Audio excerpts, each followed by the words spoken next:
Perdana Menteri duduki tangga ke-11 kategori pemimpin Muslim paling berpengaruh.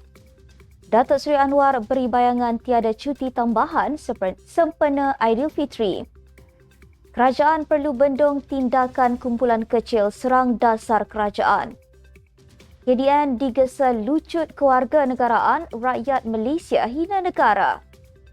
Pakar dakwa kegagalan pengguna daftar padu patut jadi mesej kepada kerajaan. UPEX beritahu On Hafiz tidak semua boleh diletak di media sosial.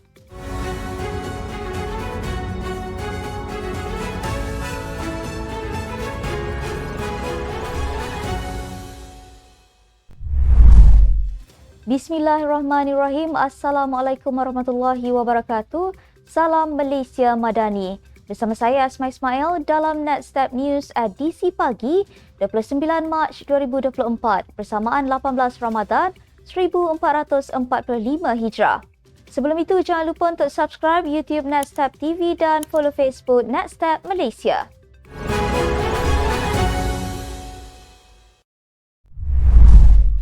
Datuk Seri Anwar Ibrahim menduduki tangga ke-11 naik dari nombor 22 bagi kategori pemimpin dan ahli politik Muslim paling berpengaruh di dunia.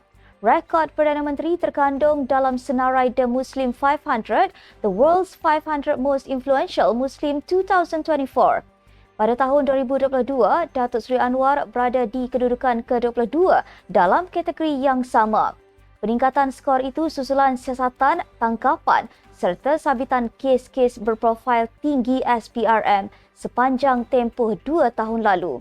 Individu dipilih berdasarkan pelbagai bidang termasuk budaya, pemikiran, keuangan dan politik serta melakukan perubahan yang memberi impak kepada dunia Islam atau penganutnya. Malaysia di bawah pentadbiran PMX menyaksikan beberapa pencapaian yang diiktiraf dunia. Antaranya, kedudukan dalam Indeks Persepsi Rasuah CPI 2023 naik sebanyak 4 tangga iaitu daripada 61 ke 57 kes daripada 180 negara yang dinilai. Sementara itu, Datuk Seri Anwar memberi bayangan bahawa tiada hari pelepasan am tambahan akan diberikan pada 12 April depan iaitu Jumaat sempena sambutan Aidilfitri. Beliau ditanya sama ada kerajaan bercadang memberi hari kelepasan am tambahan pada 12 April depan. Beliau berkata demikian selepas menghadiri majlis iftar madani di Putrajaya. Itu kerana umat Islam dijangka menyambut Aidilfitri pada 10 dan 11 April iaitu Rabu dan Khamis. Tahun lalu, kerajaan bersetuju memberi 1 hari pelepasan am tambahan bagi memudahkan rakyat membuat perancangan sewajarnya untuk pulang ke kampung halaman bagi menyambut Hari Raya Aidilfitri. Datuk Seri Anwar berkata keputusan itu dibuat selepas mengambil kira pengumuman rasmi tarikh 1 Syawal yang hanya dibuat pada Khamis 20 April 2023. Timbalan Perdana Menteri Datuk Seri Dr. Ahmad Zahid Hamidi berkata usaha kumpulan minoriti khususnya mereka yang pernah berada dalam kerajaan menyerang dasar dan inisiatif yang diperkenal oleh kerajaan Madani perlu diberi perhatian serta dibendung.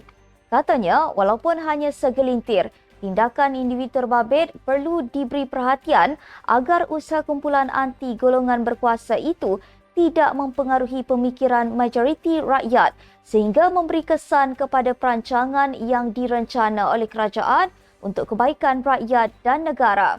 Merujuk isu pendaftaran pangkalan data utama padu sebagai contoh, Ahmad Zahid berkata, walaupun dasar itu adalah baik, tetapi serangan yang dibuat oleh kumpulan terbabit telah memberi kesan kepada pendaftaran rakyat dalam sistem tersebut. Menteri Kemajuan Desa dan Wilayah itu berkata, semua pihak dalam kerajaan perlu bergerak seiring bagi memastikan usaha kumpulan minoriti itu dapat dibendung kerana jika tidak, mereka akan menjadi umpama biawak hidup kepada sebarang perancangan memajukan negara. Justru itu, Ahmad Zahid mengingatkan seluruh jentera kerajaan agar berpijak di bumi dan bekerja sehabis baik dalam melaksanakan amanah demi kesejahteraan rakyat serta negara. Kementerian Dalam Negeri KDN digesa melucutkan kewarganegaraan seorang rakyat Malaysia yang berada di Jerman kerana mengeluarkan kenyataan berbaur hasutan, perkauman serta jelik terhadap institusi diraja dan kerajaan baru-baru ini. Ketua Penerangannya, Tinalan Raja Gopalu berkata, individu bernama N. Ganasparan, 39 tahun itu adalah ancaman kepada perpaduan dan keharmonian negara. Raja Gopalu berkata, kenyataannya boleh menyebabkan kegusaran awam dan membangkitkan sensitiviti agama yang boleh menyebabkan pergolakan serta perpecahan kaum dan bangsa. Katanya kepada sebuah portal, kewarganegaraan Ganasparan harus dilucutkan kerana individu itu tidak lagi setia kepada negara melalui tindakan atau percakapannya seperti yang termaktub di dalam Perlembagaan Negara. Sebelum ini, Pengarah Jabatan Siasatan Jenayah JSJ Bukit Aman, Muhammad Suhaili Muhammad Zain berkata, pihaknya sedang mencari Ganasparan atas kesalahan mengeluarkan kenyataan yang boleh menyebabkan kegentaran awam dan menggugat keamanan negara. Kegagalan kerajaan untuk mencapai sasaran 30 juta pendaftar menjelang hujung bulan Mac ini harus dijadikan sebagai satu isyarat bahawa masih ada segelintir yang skeptikal tentang sistem pangkalan data utama padu. Presiden Persatuan Pengguna Cyber Malaysia, Siraj Jalil, menerusi laporan sebuah portal berkata, masalah itu tercetus akibat kurangnya komunikasi yang cermat dan akhirnya ia membawa kepada pemahaman yang bersegmen dan kompleks. Katanya, daripada sudut politik, ia akan tercetus naratif politik dan daripada sudut pemain industri pula, ia akan membentuk pelbagai naratif yang kompleks. Tambahnya, tanpa stigma yang luas terhadap sistem itu, perkara berkenaan tidak akan menjadi satu masalah. Siraj juga menasihati kerajaan agar tidak memandang ringan dalam menyampaikan maklumat pencerahan tentang sistem padu. Tambah Siraj, apabila kerajaan memberi penjelasan terlebih dahulu, ia akan memberi jawapan yang lebih jelas kerana akhirnya masyarakat akan turut berkongsi maklumat berkenaan.